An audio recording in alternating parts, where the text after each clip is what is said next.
Hello friends, welcome to our channel Spardha 24। और आज की वीडियो में हम ला रहे हैं कंटेम्प्रेरी इंडिया एंड एजुकेशन का चैप्टर नंबर 1 वैदिक पीरियड।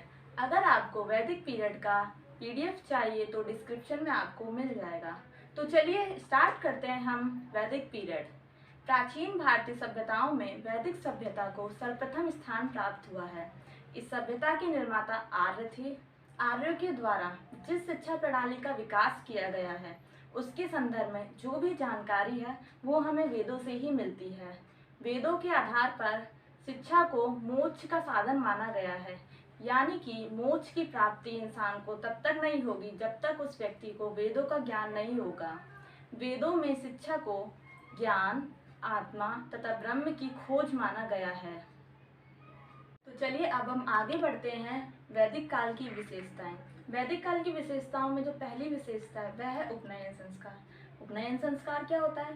उपनयन संस्कार आपने देखा होगा जब पुराने टाइम में, जैसे रामायण और महाभारत में आपने देखा होगा कि जो बच्चे होते थे वो जैसे जैसे थोड़े बड़े होते जाते थे तो उनको शिक्षा के लिए गुरु के पास भेजा जाता था। तो वही जो थे, जो शिक्षा की पूरी पद्धति थी उसे उपनयन संस्कार कहा जाता था।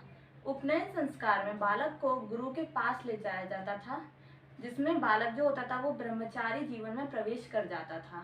जब बालक की आयु 8 वर्ष हो जाती थी तब बालक का उपनयन संस्कार किया जाता था। उपनयन संस्कार जैसे कि पता है कि शिक्षा के लिए होता है। उपनयन का शाब्दिक अर्थ भी हमने देख लिया है कि लिखा हुआ है गुरु के पास ले जाना। और उपनयन संस्कार जो है वो बालक का दूसरा व आध्यात्मिक जन्म माना जाता है। दूसरा व आध्यात्मिक जन्म इसलिए क्योंकि पहला जन्म जो होता है वो माता पिता से प्राप्त होता है और दूसरा जन्म जो होता है वो गुरु देता है बालक को। किसके द्वारा? शिक्षा के द्वारा। तो ये बालक का दूसरा व आध्यात्मिक जन्म माना जाता है।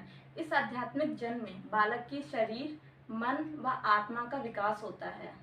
अब जब बालक को उपनयन संस्कार के लिए लाया जाता है तो गुरु जो होता है बालक के सद्गुण यानी अच्छे जो गुण होते हैं, अच्छे विचारों को देखता है, परखता है। अगर गुरु को ऐसा लगता है कि बालक में हाँ पहले से कुछ अच्छे सद्गुण हैं, उपस्थित हैं, तो जो बालक होता था वो शिक्षा के लिए आ सकता था गुरुकुल में।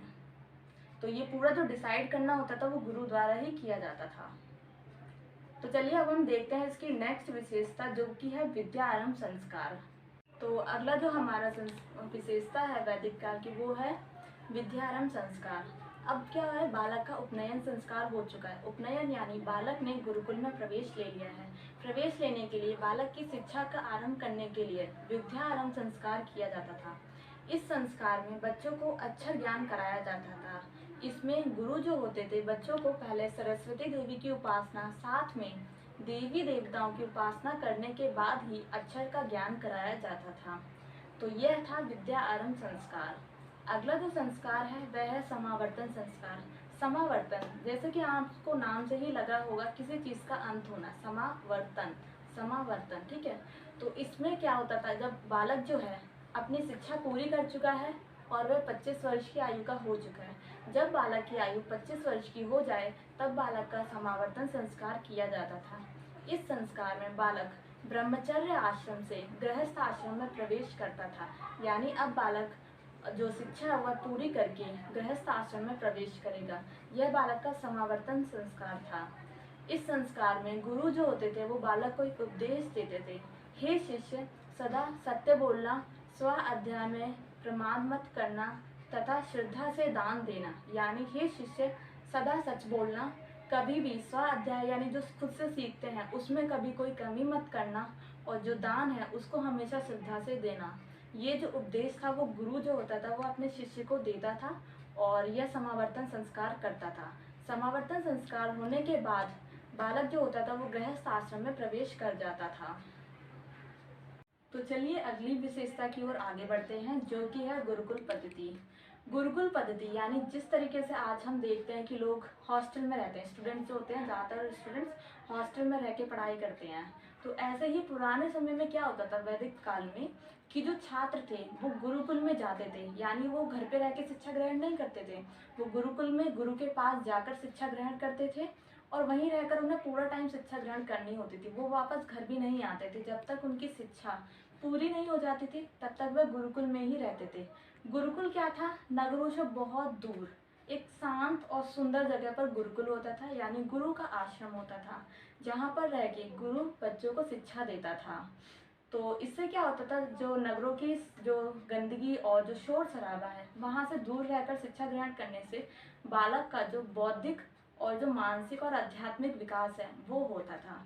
तो ये थी गुरुकुल पद्धति, जिसमें हमने देखा कि बालक जो था गुरुकुल में रहकर, एक जगह रहकर, गुरु के आश्रम में रहकर शिक्षा ग्रहण करता था। इसके बाद जो हमारी अगली विशेषता है वो है वोकेशनल स्टडी, जिसे हम बोलते हैं व्यावसायिक शिक्षा। वोकेशनल स्टडी, इसको हम वोकेशनल स्टडी कहते हैं, पहले इसको व्यावसायिक शिक्षा कहा जाता था। तो वैदिक काल में व्यावसायिक शिक्षा भी दी जाती थी बालकों को, ताकि वो जो आगे का, जब ब्रह्मचर्य आश्रम से गृहस्थ आश्रम में प्रवेश करें तो कुछ जीविका का निर्वाह करने के लिए कुछ साधन होना चाहिए। तो व्यावसायिक शिक्षा में जो गुरु होते थे वो बालकों को कपड़ा बुनना, हस्तकला यानी हाथों की जो कलाएं होती थी वो सिखाते थे कि किस तरीके से कपड़ा बुना जा सकता है, किस तरीके से पीतल, मिट्टी, सोने चांदी के जो आभूषण थे वो बनाए जा सकते हैं। ये थी व्यावसायिक शिक्षा। इससे जो बालक था वो अपने आगे जीविका का निर्वाह कर सकता। तो व्यावसायिक शिक्षा तो हम ही सबको पता है कि कितनी इम्पोर्टेंट होती है, और उस टाइम में वैदिक काल में भी क्या थी, व्यावसायिक शिक्षा छात्रों को दी जाती थी। तो हमने दो विशेषताएं देख ली हैं, इससे पहले थी गुरुकुल पद्धति और ये जो थी व्यावसायिक शिक्षा। तो चलिए आगे बढ़ते हैं हम अपनी नेक्स्ट विशेषता की ओर, जो कि है कक्षा नाटकीय विधि। कक्षा नाटकीय विधि से आप समझ सकते हैं एक तरीके से जो क्लास मॉनिटर हुआ करते थे आज के टाइम पे जो होते हैं, वो आप इससे रिलेट कर सकते हैं कक्षा नाटकीय विधि को। तो इस विधि में क्या होता है, गुरु जो होता है वो एक ऐसे योग्य छात्र को चुनता है जो कि शिक्षा में बहुत अच्छा होता है, और उस योग्य छात्र को जो छोटी कक्षाएं होती थी उनमें पढ़ाने के लिए भेज देता था। तो इससे क्या होता था कि जो गुरु के ऊपर शिक्षा का भार है वो कम हो जाता था। तो ये थी कक्षा नाटकीय विधि, जिसमें गुरु एक योग्य छात्र को चुनता है और उसको अपने से छोटी कक्षा में पढ़ाने के लिए भेज दिया करता है, जिससे कि उसकी जो शिक्षा का भार है गुरु का वो थोड़ा कम हो जाता था, और गुरु जो अपने बाकी के और शिक्षा से रिलेटेड जो काम होते थे वो कर सकते थे। तो ये थी हमारी कक्षा नाटकीय विधि। इसके बाद जो हमारी अगली विशेषता आती है वैदिक काल की, वो है गुरु शिष्य संबंध। ये एक बहुत ही इंपॉर्टेंट विशेषता है वैदिक काल की, गुरु शिष्य संबंध। तो इस विशेषता में क्या होता है कि गुरु शिष्य संबंध जो थे वो बहुत ज़्यादा घनिष्ठ थे, यानी कि आप कह सकते हैं कि बहुत ज़्यादा अच्छे थे, बहुत ज़्यादा मधुर भी थे। तो इसमें क्या होता था कि जो शिष्य थे वो गुरु का तन मन धन से सेवा करते थे, गुरु का बहुत ज़्यादा सम्मान करते थे, जो कि हम आज के टाइम पे देखते हैं कि इतना ज़्यादा गुरु का सम्मान नहीं होता है जितना का वैदिक काल में होता था। पुराने टाइम में गुरु का किया जाता था। तो ये थी कि गुरु का इसमें आदर करते थे शिष्य बहुत ज़्यादा ही। गुरु का आदर करना ही शिष्य का परम कर्तव्य या परम धर्म होता था गुरु शिष्य संबंध में। और जो ऐसा नहीं करते थे उनको भी काफ़ी ज़्यादा दंड दिया जाता था। तो ये था गुरु शिष्य संबंध, जो कि बहुत ज़्यादा मधुर थे, बहुत ज़्यादा घनिष्ठ थे। यह इसकी एक प्रमुख विशेषता है वैदिक काल की। तो चलिए अब हम बढ़ते हैं हमारी अगली विशेषता की ओर, जो कि है पाठ्यक्रम। पाठ्यक्रम यानी सिलेबस। तो वैदिक काल में किस तरीके का सिलेबस यानी पाठ्यक्रम हुआ करता था वो हम यहाँ पर देखेंगे। यानी गुरु जो है वो शिष्य को किस प्रकार से, यानी एक सिलेबस के उसमें क्या क्या चीज़ें पढ़ाता था। तो पाठ्यक्रम में सबसे पहले आता है वेदों का अध्ययन, इसके बाद आता है गणित, तर्कशास्त्र, जीव विज्ञान, इतिहास, भूगोल और कृषि विज्ञान, साथ में व्याकरण। तो ये सारी जो चीज़ें थी उन सबको मिलाकर एक पाठ्यक्रम बनता था, जो वैदिक काल में गुरु द्वारा शिष्य को पढ़ाया जाता था। तो ये पूरा था पाठ्यक्रम। इसमें पाठ्यक्रम में सबसे इम्पोर्टेंट पॉइंट जो है वो है वेदों का अध्ययन।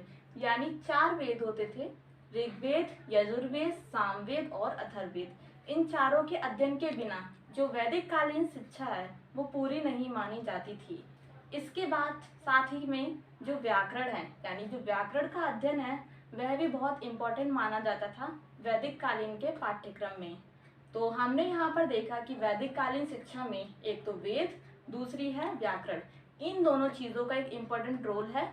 इन दोनों को पाठ्यक्रम में बहुत महत्वपूर्ण स्थान दिया गया है। इसी के साथ अन्य जो सब्जेक्ट्स थे, विषय थे, उनको भी शामिल किया गया है, आप लोग देख सकते हैं। तो ये था पूरा वैदिक कालीन का पाठ्यक्रम। इसी के आधार गुरु छात्रों को शिक्षा देता था। इसके बाद चलिए हम आगे बढ़ते हैं, जो कि है दंड व्यवस्था। वैसे तो वैदिक काल में दंड की आवश्यकता नहीं होती थी। क्यों? क्योंकि जो उस टाइम गुरु शिष्य के संबंध थे वो काफ़ी ज़्यादा मधुर थे। गुरु जो था वो बालकों का पूरा शिक्षा का पूरा जो ध्यान था वो रखता था, और जो शिष्य थे वो गुरु का पूरा सम्मान करते थे, उनको पूरा आदर देते थे, उनकी कही हर एक बात को मानते थे, नकारते कभी नहीं थे। तो इस तरीके से क्या होता था कि दंड की कभी ज़रूरत नहीं पड़ती थी। लेकिन आवश्यकता अनुसार कभी कभार हो जाता ना कि बच्चों को शुद्धि के लिए दंड दिया जाता था। तो ये जो दंड था उसमें एक उद्दालक व्रत है, आप लोग देख सकते हैं स्क्रीन पर। जो उद्दालक व्रत है उसको पालन करने के लिए गुरु जो था वो छात्रों को आदेश देता था कि तुम्हें ये उद्दालक व्रत का पालन करना होगा। इस उद्दालक व्रत में 3 माह का छात्रों को अल्पाहार यानी कम भोजन मिलता था खाने के लिए, अल्पाहार पर रहकर गुजारा करना पड़ता था। 2 महीने जौ का जो पानी होता था वो पीना पड़ता था बच्चों को। तो आप देख सकते हैं कि कितना कठिन व्रत हुआ करता था ये। इसके बाद 1 महीने तक केवल दूध। आप लोग को पता है कि केवल 1 महीने तक आप लोग को अगर दूध दिया जाए पीने के लिए तो कैसे ही जिंदा रहेंगे। पूरे 1 महीने तक बच्चों को दूध पीने के लिए दिया जाता था बस। इसके बाद कुछ दिन का जो होता था व्रत करने के लिए दिया जाता था, और 6 दिन तक बच्चों को बिन मांगी भिक्षा, यानी आप भिक्षा जो होते हैं वो मांग नहीं सकते हैं। कोई आ रहा है आपके पास, जो आपको भिक्षा में मिलेगा आप बस उतना ही खा सकते हैं, आप भिक्षा मांगने जा नहीं सकते हैं। इसके बाद 3 दिन का जो व्रत होता था वो भी करना पड़ता था। तो देख सकते हैं कितना कठिन जो था ये उद्दालक व्रत, कितना कठिन होता था। ये छात्रों की शुद्धि के लिए होता था, जो गुरु छात्रों को करने का आदेश देता था जब जिसकी आवश्यकता पड़ती थी इसके अकॉर्डिंग। तो ये थी हमारी एक इम्पॉर्टेंट विशेषता वैदिक काल की दंड व्यवस्था। तो यहाँ तक हमारी जो वैदिक काल की विशेषताएं थी वो हमने समाप्त कर ली, यानी खत्म हो चुकी हैं। अब इसके आगे हम देखते हैं कि वैदिक काल की आज के टाइम पर क्या क्या उपयोगिता है, यानी वो कहाँ कहाँ जो वैदिक काल की जो जो विचार थे वो कहाँ कहाँ कितने कितने यूज हो रहे हैं वो हम यहाँ पर देखेंगे। तो जो इसमें पहला पॉइंट है वो आता है आदर्शवादिता। आदर्शवादिता यानी कह सकते हैं हम आइडियलिज्म। जो अच्छे विचार होते हैं, अच्छे गुण होते हैं, जो सद्गुण उच्च विचार जो होते हैं वो हम किसी अच्छे आदर्शों पर चलना हम आदर्शवादिता को कहलाता है।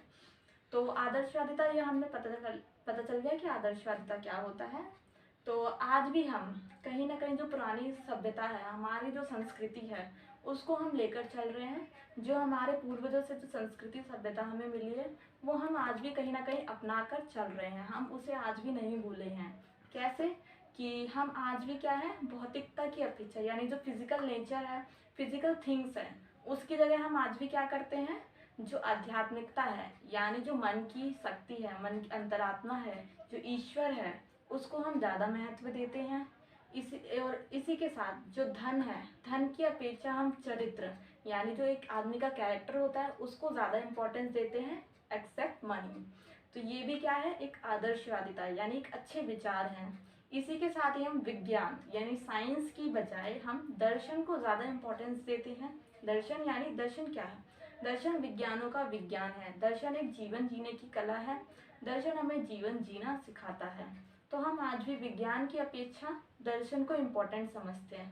तो ये सब क्या है कि धन की अपेक्षा चरित्र को ज़्यादा इम्पोर्टेंस देना, आज भी अपने पुराने जो रीति रिवाज हैं, जो कल्चर है, जो सभ्यता संस्कृति है उसको लेकर चलना, साथ में आज भी जो इम्पोर्टेंस जो अच्छी वैल्यूज़ हैं उनको साथ में लेकर चलना, उन्हीं को जो सत्य, अहिंसा और निष्काम कर्म, इन सबको ज़्यादा इम्पोर्टेंस देना क्या कहलाता है, आदर्शवादिता कहलाता है।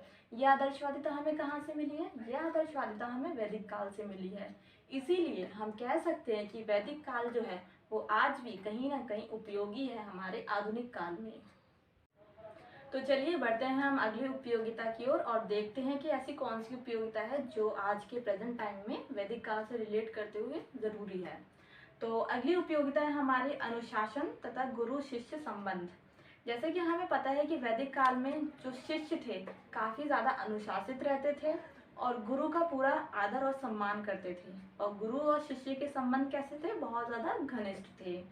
तो लेकिन आज के टाइम में क्या है? आज के टाइम में गुरु का इतना सम्मान नहीं होता है जितना कि वैदिक काल में हुआ करता था। तो हमें क्या है, इस टाइम पर आवश्यकता है अनुशासन की, और जो गुरु शिष्य संबंध है उनको और ज़्यादा घनिष्ठ करने की। आज के छात्र ना तो इतना गुरु को आदर देते हैं और ना ही अनुशासित रहते हैं। एकदम अनुशासनहीन जो वातावरण है वो कक्षाओं में और विद्यालयों में हमें देखने को मिलता है। तो हमें आज की ज़रूरत है, आज हमें प्रेजेंट टाइम में ज़रूरत है कि गुरु शिष्य के जो पुराने जैसे जो संबंध थे वैसा फिर से स्थापित किया जाए, और जो अनुशासन की व्यवस्था है उसको पुनः से स्थापित किया जाए, ताकि एक जो शांत और एक अच्छा जो वातावरण है वो विद्यार्थियों को प्रदान किया जाए शिक्षा के लिए। तो आज भी हम देखते हैं कि कहीं ना कहीं वैदिक काल की जो पुरानी एक विशेषता थी अनुशासन और गुरु शिष्य संबंध, वो आज भी बहुत ज़्यादा उपयोगी है, क्योंकि इसके बिना क्या है कि शिक्षा का जो अर्थ है वो पूरा नहीं माना जाता है। तो इसलिए क्या है, ये भी आज ज़रूरी है। तो चलिए बढ़ते हैं हम अपनी अगली उपयोगिता की ओर। तो ये है शांत और स्वच्छ वातावरण। जैसे कि हमें पता है कि जो प्राचीन वैदिक कालीन शिक्षा थी वो गुरुकुलों में दी जाती थी, और गुरुकुल जो होते थे वो नगरों के जो शोर शराबा था उससे काफ़ी दूर हुआ करते थे। इससे क्या होता था, जो बच्चे गुरुकुल में रहकर शिक्षा ग्रहण करते थे और उनको एक स्वच्छ और शांत वातावरण मिलता था शिक्षा ग्रहण करने के लिए, इससे उनका जो शारीरिक, बौद्धिक और मानसिक विकास था वो ज़्यादा हुआ करता था अच्छे से। यानी बच्चे क्या था, एक शांत वातावरण में शिक्षा ले सकते थे।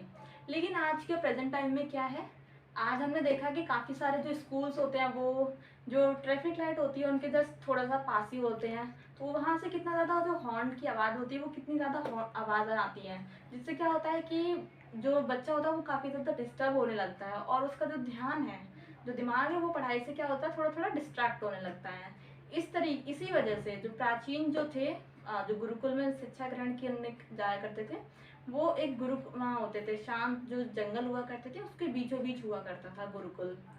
तो इसीलिए हमें क्या है, आज के जो प्रेजेंट टाइम है हमें ज़रूरत है स्कूल्स जो होते हैं या कॉलेजेस होते हैं वो एक ऐसी जगह में बना जाए जो नगरों से बहुत ज़्यादा दूर तो नहीं, लेकिन जो ट्रैफिक लाइट होती है, जो रोड्स होती है उनके जस्ट पास में बिल्कुल ना बनाया जाए, थोड़ा सा दूर हो, ताकि जो शोर है वो कहाँ कम मिले।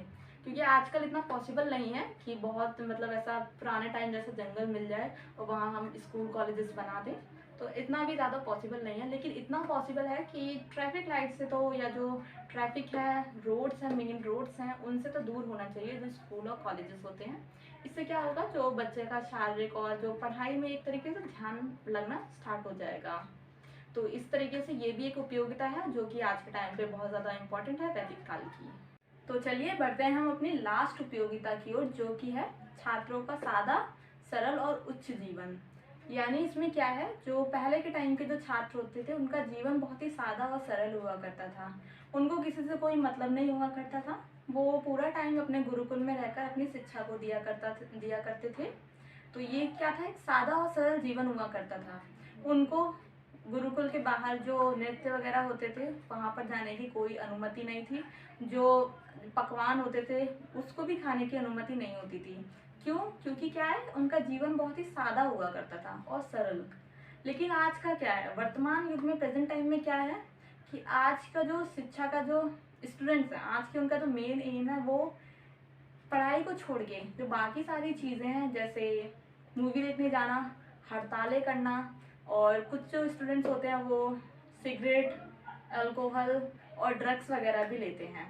तो आप लोग देख सकते हैं कि किस तरीके के वो जो वैदिक काल के जो छात्र थे वो किस तरीके से सादा और सरल जीवन जीते थे, और आज का टाइम का आप सभी को पता ही है कि आज के टाइम पे कितना ज़्यादा जो सादा और सरल जीवन है वो किसका क्या हो चुका है, बिल्कुल आप लोग अच्छे से जान सकते हैं। तो हमें आज के टाइम पे बहुत ज़्यादा ज़रूरत है छात्रों में अनुशासन डालने की, छात्रों का जो जीवन है उसको सादा और सरल बनाने की। जब तक छात्र अपना जीवन सादा और सरल नहीं बनाएगा तब तक उसको शिक्षा का पूर्ण ज्ञान नहीं हो सकता है, जैसा कि वैदिक काल में छात्रों को हुआ करता था। यही इसकी उपयोगिता है कि हमें आज के प्रेजेंट टाइम में बहुत ज़्यादा ज़रूरत है छात्रों को सादा और सरल जीवन बनाने की। तो अभी तक हमने देखा कि वैदिक कालीन शिक्षा की जो आधुनिक भारतीय शिक्षा है उसमें क्या क्या उपयोगिता हैं। तो हमने जितनी भी उपयोगिता थी वो पढ़ ली हैं और एग्जाम के पॉइंट ऑफ व्यू से ये उपयोगिता काफ़ी ज़्यादा इम्पोर्टेंट है। 16 मार्क्स में यहीं से एक क्वेश्चन आता है, तो आप ये पूरी वीडियो अच्छे से देखिएगा। इसके बाद आता है वैदिक कालीन शिक्षा के मुख्य दोष, यानी अब उपयोगिता हो गई है, गुण बता दिए हमने, तो कुछ डिमेरिट्स भी होंगे। तो अब हम देखेंगे कि वैदिक कालीन शिक्षा के क्या क्या डिमेरिट्स थे। तो इसमें पहला जो डिमेरिट्स है उसमें आता है धर्मनिरपेक्ष विषयों की उपेक्षा, यानी कि the neglect of secular subjects. तो प्राचीन काल में क्या होता था कि जो धर्म है उसको सबसे ज़्यादा इंपॉर्टेंस दी जाती थी, यानी जो धर्म था वही सब कुछ होता था, उसको बहुत ज़्यादा महत्वपूर्ण माना जाता था। इसी वजह से क्या हुआ कि जो बाकी के सब्जेक्ट्स थे, यानी कि जो धर्म से संबंधित ना होकर जो अन्य विषय थे, उनकी बहुत ज़्यादा उनको नेग्लेक्ट किया गया, जिस वजह से जो उनकी शिक्षा थी वो लोगों तक नहीं पहुंच पाई और वो कहीं ना कहीं वो सब्जेक्ट्स क्या हुए, पिछड़ गए। तो इस वजह से क्या हुआ कि जो धर्मनिरपेक्ष विषय थे वो कहीं ना कहीं पीछे रह गए।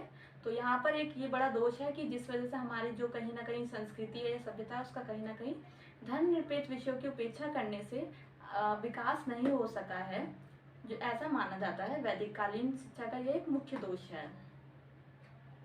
तो चलिए देखते हैं हम अपना जो नेक्स्ट दोष है वैदिक कालीन सभ्यता का, वो देखते हैं। तो अगला दोष आता है शूद्रों की शिक्षा की उपेक्षा। शूद्र यानी जैसे कि हमें पता है जो जाति है वो 4 वर्गों में विभाजित है। पहला ब्राह्मण, दूसरा क्षत्रिय, फिर वैश्य, और उसके बाद जो सबसे लोअर कास्ट आता है वो आता है शूद्र। तो शूद्र क्या थे उस टाइम वैदिक काल में, सबसे ज़्यादा क्या होता था, नीची जाति का माना जाता था, जिस कारण उसको शूद्रों को जो शिक्षा का अधिकार था उससे वंचित रखा गया। यानी शिक्षा के लिए शूद्रों को बिल्कुल भी उनको परमिशन नहीं थी कि वो शिक्षा ग्रहण कर सकते थे शूद्र। तो ये क्या था, एक तरीके से क्या हुआ, ये जो शूद्र थे उनके साथ अन्याय हुआ। तो ये भी क्या था, एक मुख्य दोष था वैदिक कालीन सभ्यता का, कि शूद्रों के साथ अन्याय हुआ है, उनको शिक्षा के जो अधिकार है उससे वंचित रखकर। तो ये एक मुख्य दोष है वैदिक कालीन सभ्यता का, जो कि आप सब लोग को पता होना चाहिए। तो अभी तक हमने देखा कि वैदिक कालीन शिक्षा में जो शूद्र की शिक्षा थी उसकी उपेक्षा की गई, यानी उसको नेग्लेक्ट किया गया। और अब हम बढ़ते हैं अगले जो दोष है उसकी तरफ। अब यहाँ पर है कि स्त्री शिक्षा की उपेक्षा। अब वैदिक काल में क्या हुआ, जो स्त्री शिक्षा थी, यानी जो महिलाओं को, जो औरतों को शिक्षा दी जाती थी, उसको भी कहीं ना कहीं क्या किया गया, नेग्लेक्ट किया गया है। तो डॉक्टर DN प्रभु लिखते हैं कि ऐसा लगता है कि जैसे कि जो शिक्षा का अधिकार है वो केवल भारत के पुत्रों के लिए ही किया गया है, और जो भारत की जो पुत्रियां हैं, जो बेटियां हैं, उसको इस अधिकार से वंचित रखा गया है। तो ऐसा इन्होंने क्यों कहा है, क्योंकि जो उस टाइम वैदिक काल में जो शिक्षा का प्रबंध था वो केवल जो छात्र हुआ करते थे, यानी कि जो लड़के हुआ करते थे सिर्फ उनको ही प्राप्त था शिक्षा का अधिकार, और जो लड़कियां थी उनको शिक्षा लेने का अधिकार नहीं था। ऐसा बहुत कम होता था कि जो बहुत ज़्यादा अमीर लोग हुआ करते थे या जो बड़े घराने हुआ करते थे, वहाँ के लोग जो गुरु को अपने ही महल में, जो राजा वगैरह होते थे, अपने महल में बुलाते थे, और उनके तब वहाँ की जो महिलाएं हुआ करती थी या जो स्त्रियां थी वो शिक्षा ग्रहण करती थी। लेकिन जो गरीब लोग हैं, जो गरीब महिलाएं हैं, गरीब स्त्रियां हैं, वो कैसे शिक्षा ग्रहण करें। तो ये था कि एक तरीके से क्या था, स्त्री शिक्षा को पूरी तरीके से नेग्लेक्ट कर दिया गया था वैदिक काल में। जो शिक्षा थी केवल जो लड़के थे, जो यानी जो मेल वर्ग था उन्हीं के लिए थी, और जो फीमेल जो थी, जो स्त्रियां थी, उनके लिए नहीं थी, उनको नेग्लेक्ट किया गया था स्त्री शिक्षा के अधिकार से। तो अगला जो मुख्य दोष है वैदिक कालीन शिक्षा का वो है सांसारिक जीवन की उपेक्षा। सांसारिक यानी जो हमारी जो नॉर्मल लाइफ है उसकी उपेक्षा की गई थी वैदिक कालीन शिक्षा में। वैदिक कालीन शिक्षा जो है वो ब्राह्मणी शिक्षा प्रणाली पर आधारित थी, यानी एक ब्राह्मण बनना और एक आध्यात्मिक शिक्षा ग्रहण करना, इसको बहुत ज़्यादा महत्व दिया जाता था। और उसके बाद गृहस्थ आश्रम में प्रवेश कर लेना और गृहस्थ आश्रम के कर्तव्यों का पालन करना, इस चीज़ को क्या होता था, बहुत ही घृणा दृष्टि से देखा जाता था वैदिक कालीन शिक्षा में। तो यहाँ पर जो सांसारिक जो कर्तव्य हैं, जो सांसारिक जीवन है, उसकी बहुत ज़्यादा उसको नेग्लेक्ट किया गया है वैदिक कालीन शिक्षा में। वहाँ पर सिर्फ ब्राह्मणी शिक्षा प्रणाली और आध्यात्मिक जो जीवन था उसको बहुत ज़्यादा इम्पोर्टेंस दी गई है। तो ये भी क्या है, एक तरीके से वैदिक कालीन शिक्षा का एक दोष है जो कि हमें देखने को मिलता है। तो अब हम बढ़ते हैं हमारे अगले जो दोष है वैदिक कालीन सभ्यता का, वो से हम देखेंगे तो अगला मुख्य दोष है कि हस्तकार्य व शारीरिक श्रम के प्रति घृणा का भाव। जो वैदिक कालीन सभ्यता थी वहाँ पर लोग जो होते थे, जो लोग हस्तकार्य यानी हाथ से जो भी काम करते थे और जो शारीरिक श्रम करते थे यानी कुछ भी बोझा वोझा ढोने वाला काम, या फिर जो भी, मैं जैसे कि आप देख सकते हैं, मतलब आपने देखा होगा जो गाय वगैरह पालते हैं घरों में और उनका जो भी काम करते हैं, क्या होता है वो हाथ से ही तो होता है, सब एक तरीके से शारीरिक श्रम लगता है। तो ऐसे कामों को क्या होता था कि बहुत ही हीन दृष्टि से या बहुत ही घृणा की दृष्टि से देखा जाता था ऐसे कामों को। तो वैदिक काल में इन कामों को ऐसा माना जाता था बहुत ही नीच काम है कि इनको ज़्यादा स्थान नहीं मिलता था और ऐसे लोगों को बहुत ही घृणा की दृष्टि से देखा जाता था। और जो लोग जो आध्यात्मिक ज्ञान और तर्क विचार वाले काम या जो राजा महाराजा होते थे वो वाले काम, उन सारे कामों को क्या होता था, एक महत्वपूर्ण और उच्च स्थान माना जाता था कामों में। तो हम मान सकते हैं कि हस्तकार्य और जो शारीरिक श्रम के प्रति घृणा का भाव है वैदिक काल में, वो एक मुख्य दोष साबित हुआ है वैदिक काल का। क्योंकि काम कोई भी हो वो छोटा या बड़ा नहीं होता है, काम तो काम होता है, ऐसा माना गया है, ऐसा ही माना जाता है। लेकिन वैदिक काल में क्या था, इसको बहुत ही घृणा की दृष्टि से देखा जाता था। जो लोग हस्तकार्य करते थे या जो छोटे मटके वगैरह बनाते थे उनको भी इसी में शामिल किया जाता था। इसके बाद जो नेक्स्ट आता है, या हम कह सकते जो लास्ट है, तो उसमें है विचार स्वतंत्रता का अभाव। विचार स्वतंत्रता का अभाव यानी कि आपको बोलने की आज़ादी नहीं होती थी। अपने मन की जो विचार है, आपकी जो बात है, वो आप नहीं कह सकते थे। क्यों क्यों नहीं कह सकते थे? क्योंकि जो वैदिक काल है वो धर्म पर आधारित है। जो ब्राह्मणी शिक्षा प्रणाली है वह उस पर आधारित है। तो इसमें क्या होता था कि पहले से किताबें लिख दी गई हैं, वेद लिख दिए गए हैं कि इसमें ऐसा ऐसा होता है, आपको ये रूल्स फॉलो करने हैं। तो यहाँ पर जो धर्म की बातें थी या पाखंड थे या जो रूढ़िवादिता थी या जो रिजिडिटी थी, उन सबको फॉलो करना ही पड़ता था। यहाँ पर अपनी बात रखने का, अपने विचार रखने का कोई स्थान नहीं था। जो बुक में लिख गया है, जो पंडितों ने लिख दिया है, वही माना जाता था और वही आज तक शायद सदियों से फॉलो होता चला आ रहा है। तो ये थी आज की वीडियो जिसमें हमने देखा कि वैदिक कालीन शिक्षा क्या है, उसकी क्या क्या विशेषताएं हैं, उसकी उपयोगिता, और एंड द लास्ट हमने देखा कि उसके क्या क्या दोष हैं वैदिक कालीन शिक्षा के।